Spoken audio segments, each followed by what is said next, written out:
The helicopter shot then picks up Jorge Martin. Vinales not. Oh, the helicopter shot cut away there. Jorge lost the rear. Martin lost the rear coming through turn 3. Hopefully we get a replay there.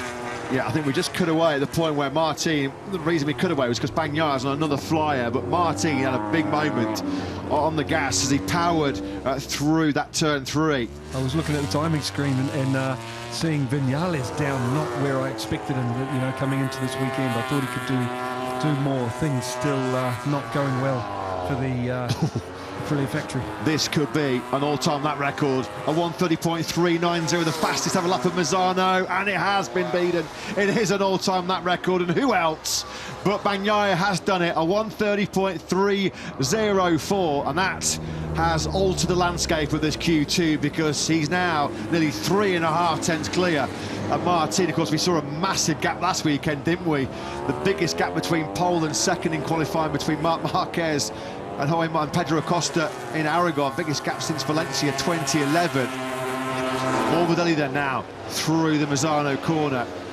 Yeah, Jorge Martin did have that big scare coming through turn 3 on that previous lap. Morbidelli does go, we said, didn't we? Morbidelli has been a contender for the top 6 all weekend. He's on the front row, a 1:30.589. Marquez has crashed. Marc Marquez has tipped off the Gresini Ducati. Few concerns there as he sort of held that right hand as he was on his knees. Turn 15. This is a quick get-off. How early did that go? Yeah. And I wonder if there was not enough temperature on the left side, you know, as he...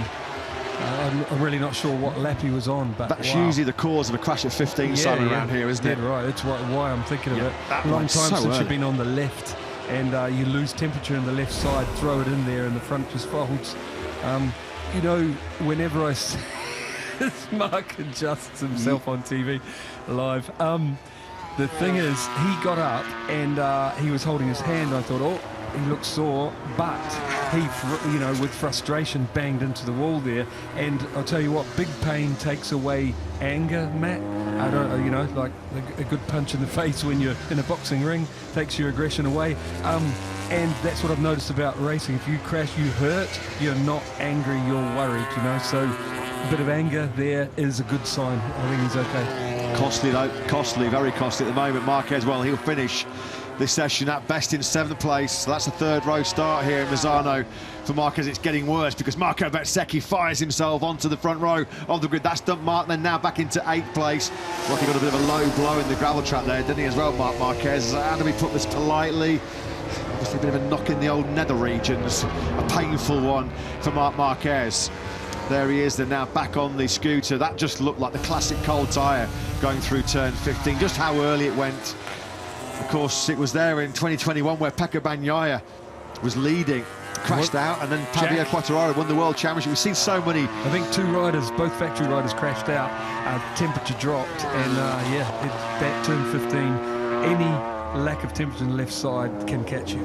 Mark is suffering here because he's now at the back of the 3rd row. He's been pushed back down to 9th. But to be fair, it is Q2, and the second tyre, you're pushing so hard, and even if the temperature is in it, you're right on the edge.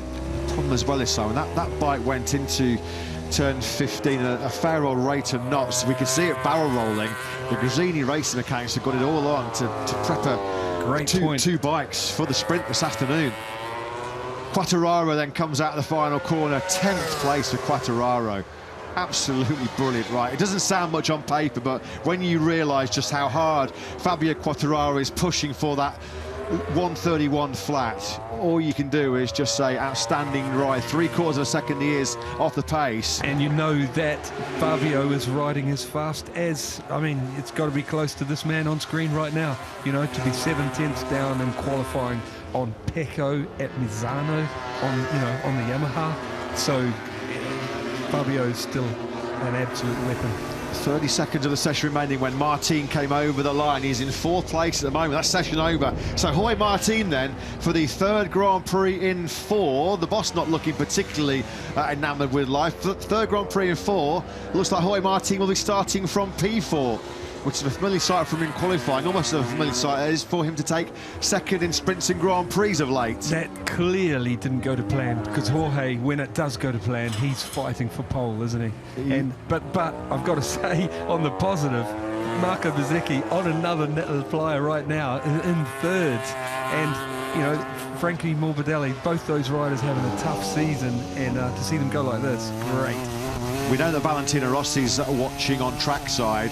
He'll be absolutely loving life in Misano this morning, because at the moment you have a front row for their home Grand Prix of Bagnaia, Morbidelli, and this rider Marco Bezzecchi. Might even get better for Bez. I was just going to say, might be an attack for pole position. But 3 VR46 Academy riders on the front row of the grid. Valentino Rossi lives up in the hills around Misano in Tavuglia. This is his playground, this is his backyard, and this is just the front row the doctor ordered. Bagnaia with an all-time lap record. Frankie Morbidelli, that's his first front row start for the 29-year-old Italian since Jerez back in 2021. Marc Marquez looks up at the screens inside the Grazzini Racing Garage, and unfortunately he'll see his name a lot lower than he expected. 9th place, it looks like Marquez is starting the sprint and the Grand Prix. There's a lot of work to do for Mark from that third row. Four Ducatis in the top 4 places, and so that makes me want to give a shout out to the Piero Mobility Group bikes of Pedro Acosta, Brad Binder in 5th and 6th. Top job. I'm sure Pit Buyer will be proud of that one.